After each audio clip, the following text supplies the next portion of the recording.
again. My name is Gabe Zolna. This is the 29th of March 2018.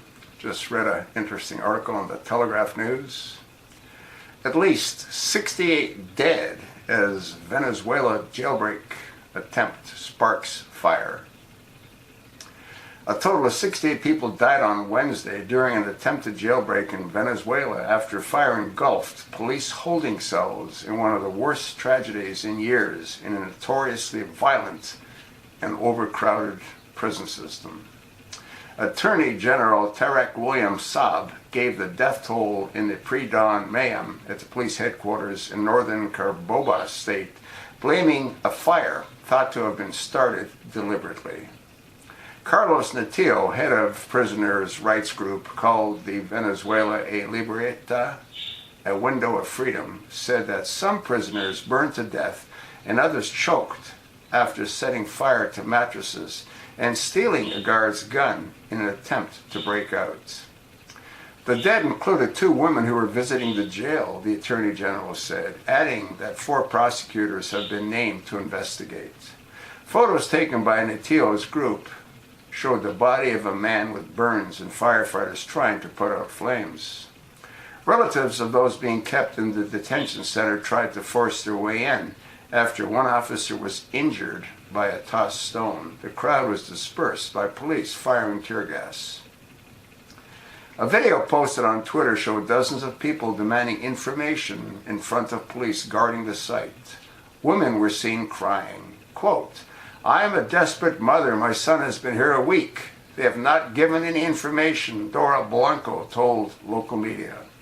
Local law correspondents wrote on Twitter that the facility was tense Wednesday night.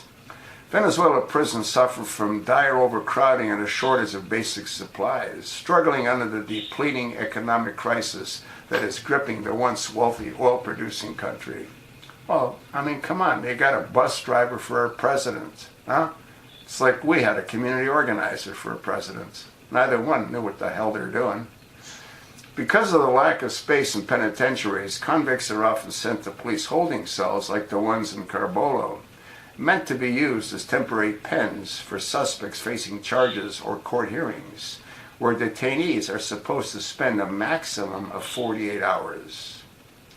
Nieto's association estimated that the temporary detention centers were overfilled by 5 times their capacity. And what happened Wednesday in Carbona is not an isolated incident, he added.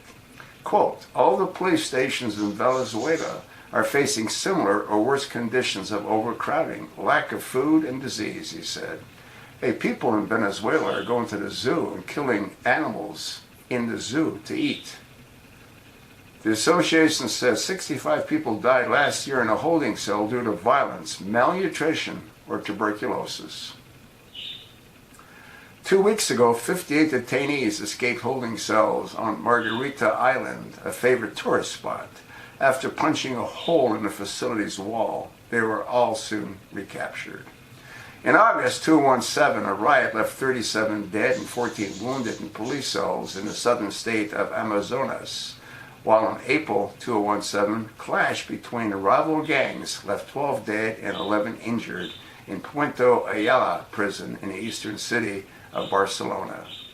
A month before that, the remains of 14 people were found in a mass grave in the General Penitentiary of Venezuela in San Juan de los Moros in the county center. I'll attach the link. Take a look at it. Let me know what you think. Thanks for listening.